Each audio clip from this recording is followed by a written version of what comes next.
Thank you. Well, first of all, thank you to the ASLA Stewardship Committee for having us back from the County of San Diego and Stormwater to talk with you today about the regulations. Last time I was here, I went into some great depth about stormwater regulations. We had just adopted our 2013 iteration of the MS4 permit, or municipal stormwater permit. And so we were really kind of structured in what the new regulations and things were. And over the last few months, or actually the last year and a half, we've been developing our plans and updating our programs. And so what I'd like to share today more is kind of the path forward and more of what we would like to apply in implementation, as opposed to what some of the regulations very specifically are. Although I will touch on a number of the regulations as well. So you can go ahead and go on to the next slide. This is the fun part. There will be tests later, so and that's what your red ticket's all about. No, I'm just kidding. For the regulations, as far as we're concerned, at the federal level, the Clean Water Act really sets the stage for us in the National Pollutant Discharge Elimination System area, or NPDES. Many of you have probably heard of NPDES permits. How many of you have heard of those? Everybody's hand should be raised.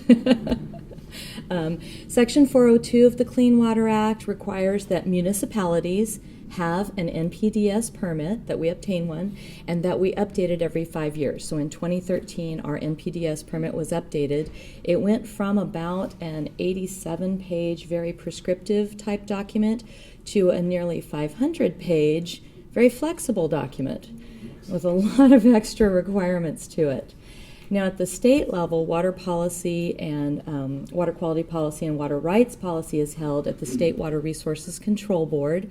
It is implemented through both the California Water Code and the Port of Cologne Water Quality Control Act, and that responsibility is then relegated down to 9 local regional water quality control boards.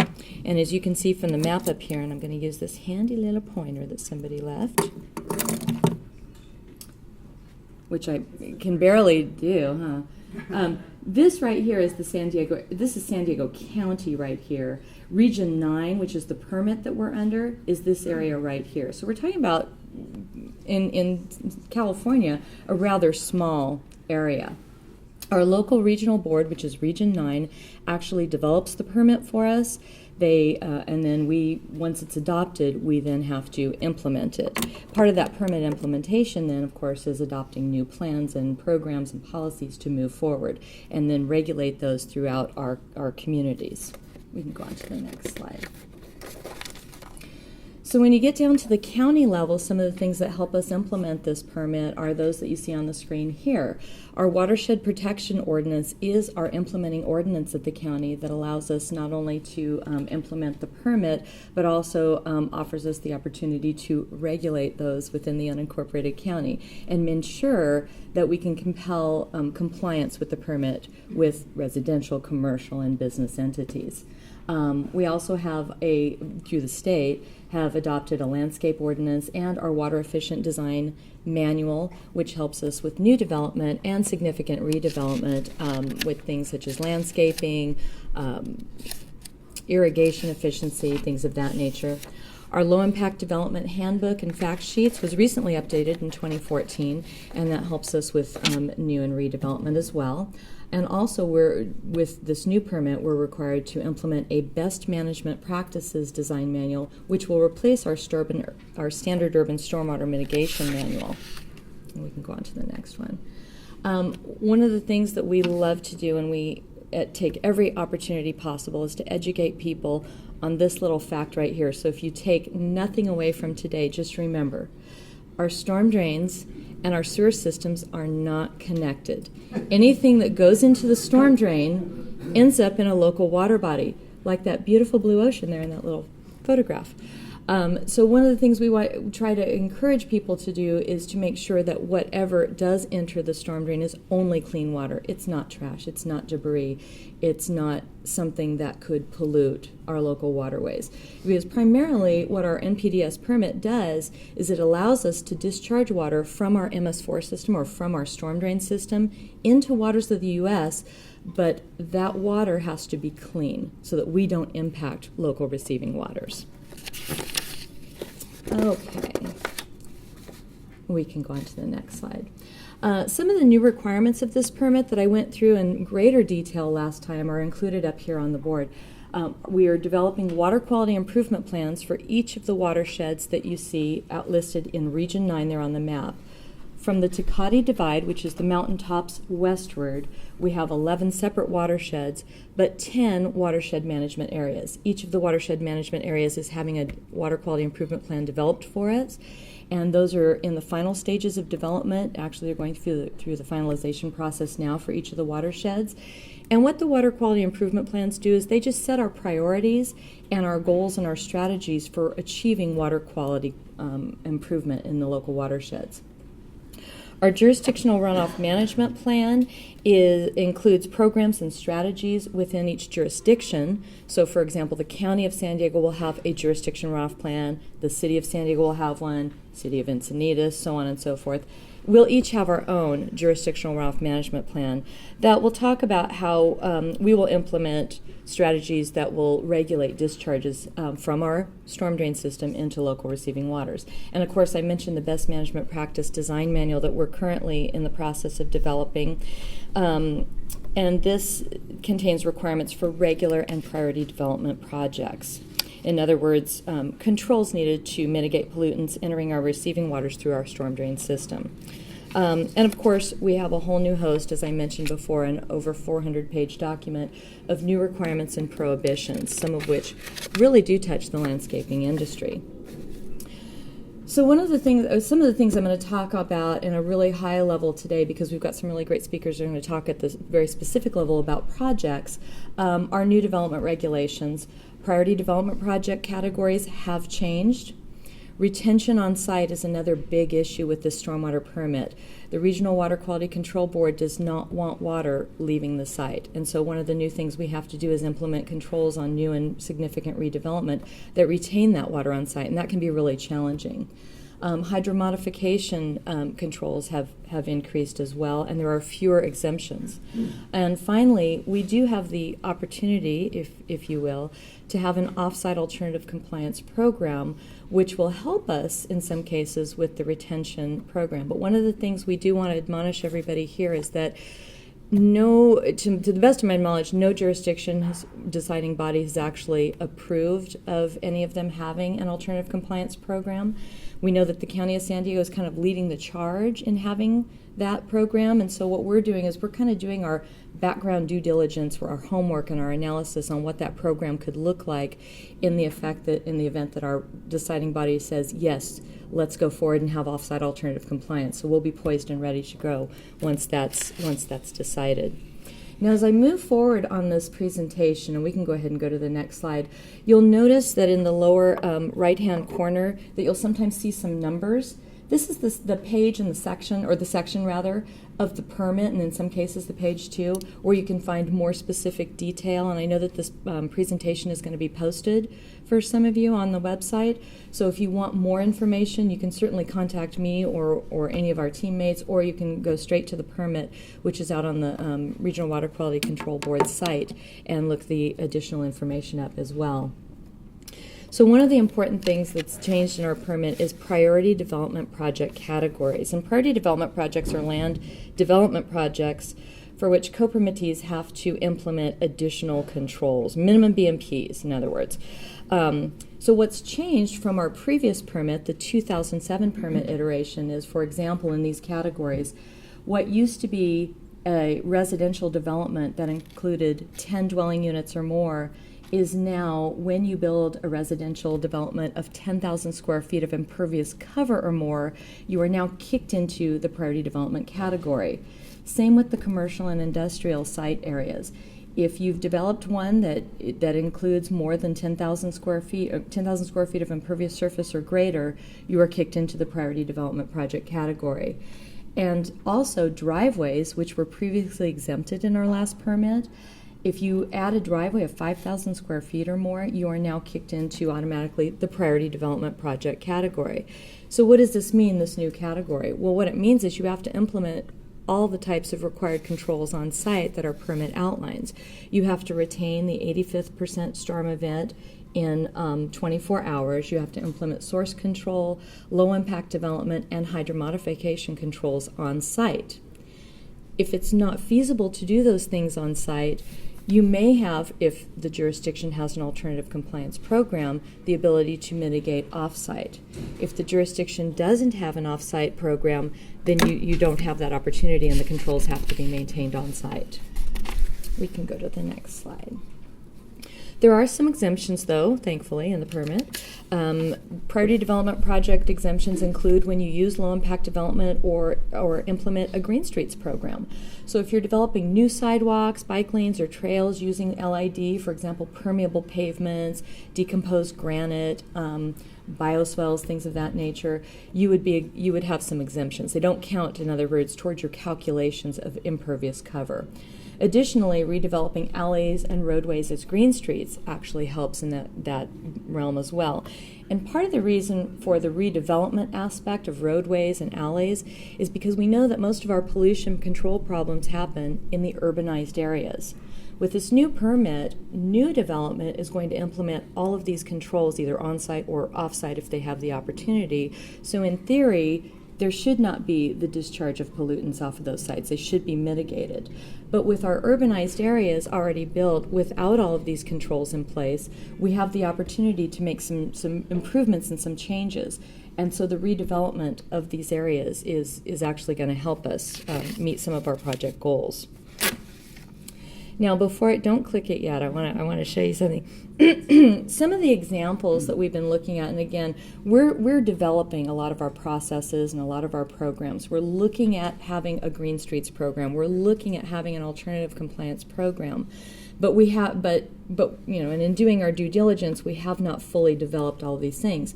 But in part of our research and analysis, we're looking at other good examples from other jurisdictions that have already implemented some of these things. And one of these good examples that we've been looking at is the Elmer Avenue retrofit, if you will, or demonstration project up in LA.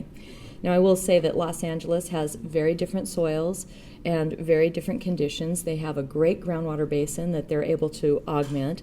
They have great infiltrating soils in most cases, kind of the opposite of what we have here in San Diego, but we're still looking at it for some of the opportunities that we might be able to implement in some of our future programs.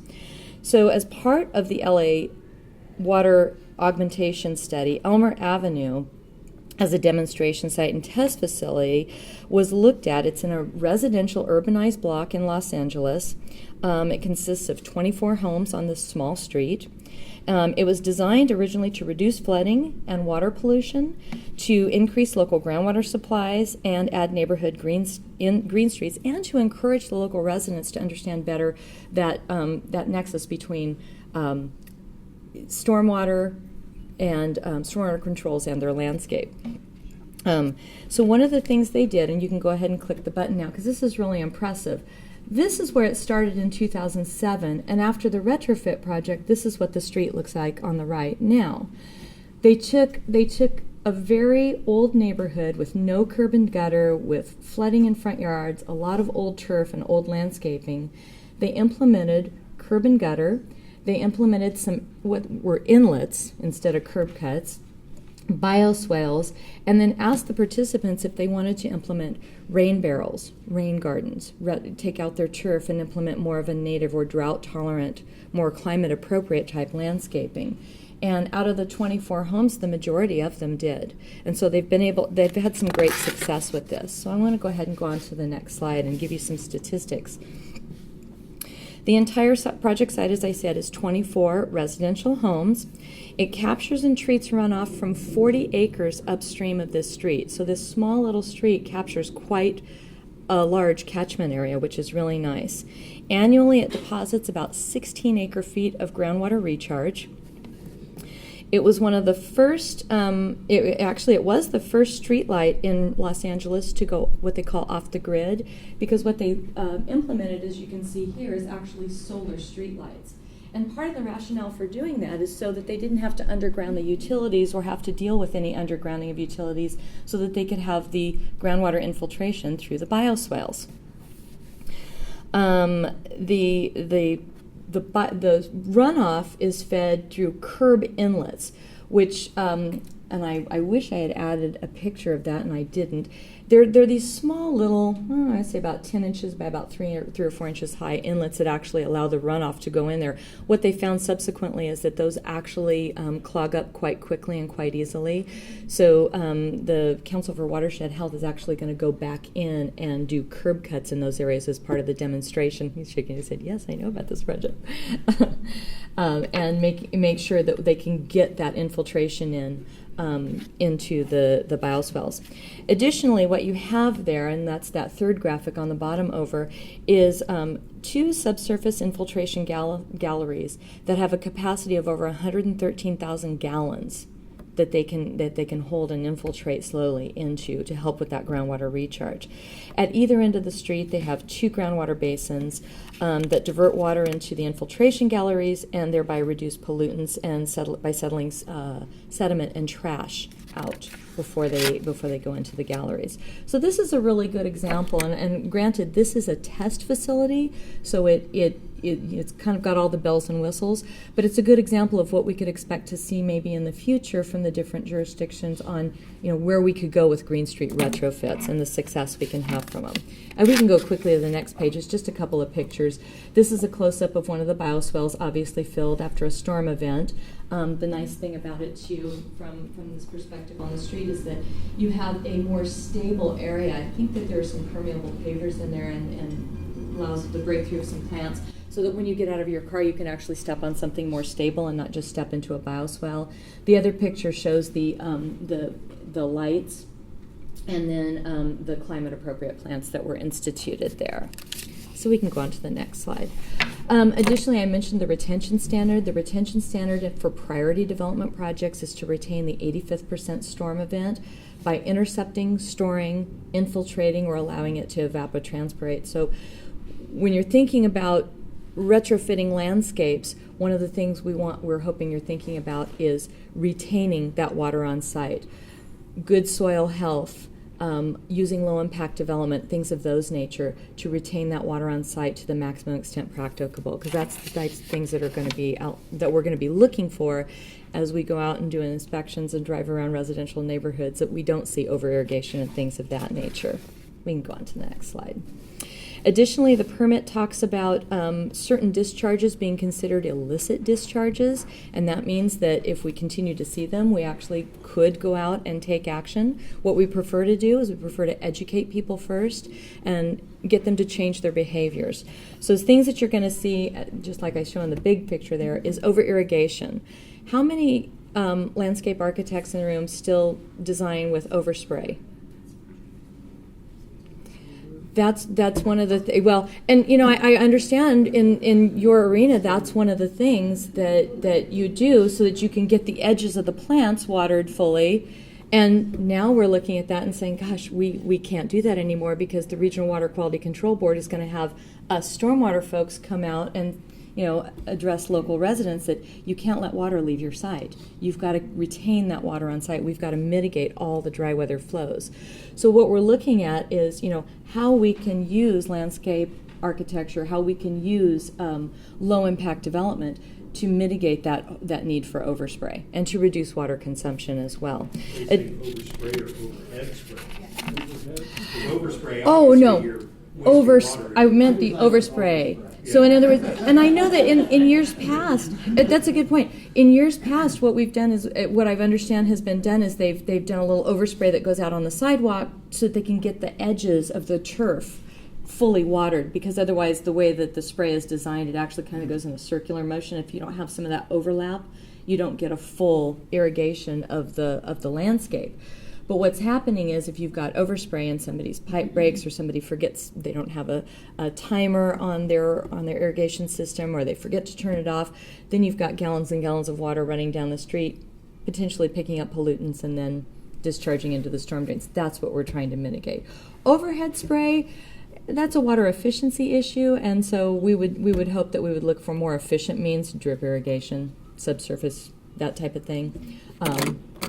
But it's the overspray that we're concerned with at this point. And say that one more time. Yeah, how many of you design? No, I'm not going to poke the bear. They'll be throwing their drinks at me after that. And finally, I want to talk about off-site alternative compliance. Again, this is an optional program in our permit that allows people, if you're a priority development project and you can't institute all the controls on site, to mitigate off-site. One of the things we have to do is to determine a better water quality benefit in the watershed. And to do so, we're developing equivalency calculations. Those are being developed at a regional level right now, so all of the co-permittees, or those permitted under this MS4 permit, are working toward that goal so that there's some uniformity throughout the region. Programs may allow either implementation, so you can develop a project offsite, or an in lieu fee. We have not decided which we're going to do, but we're looking at credit systems. There's also needs to be a voluntary agreement between the jurisdiction and the developer, and the project, the offsite project, has to be built within the first 4 years of the priority development project occupancy. And those are all things that are outlined very strictly in the permit if we have an offsite alternative compliance program. So now some examples, and I'm going to go through these quickly because I realize that I have 1 minute left.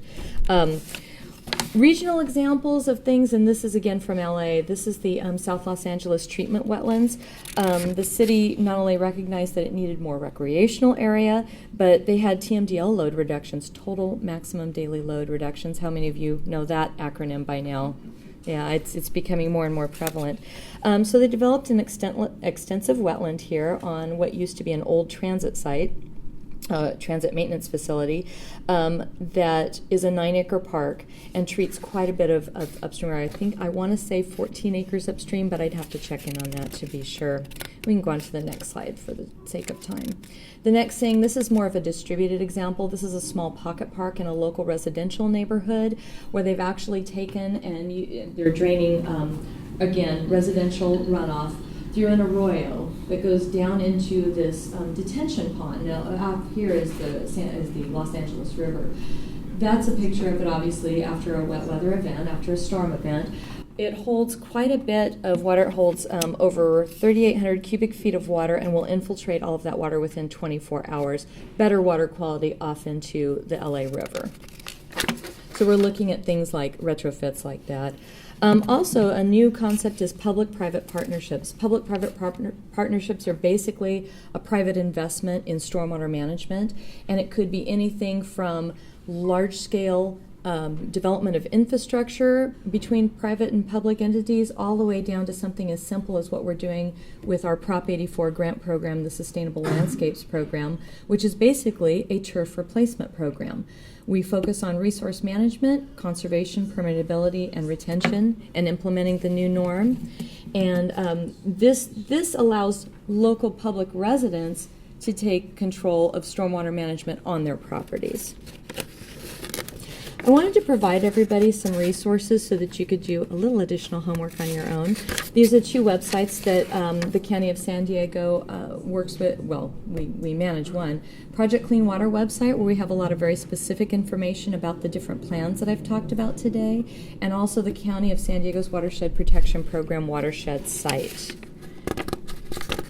And finally, that is it. Thank you very much. And I will now hand it off to Jim.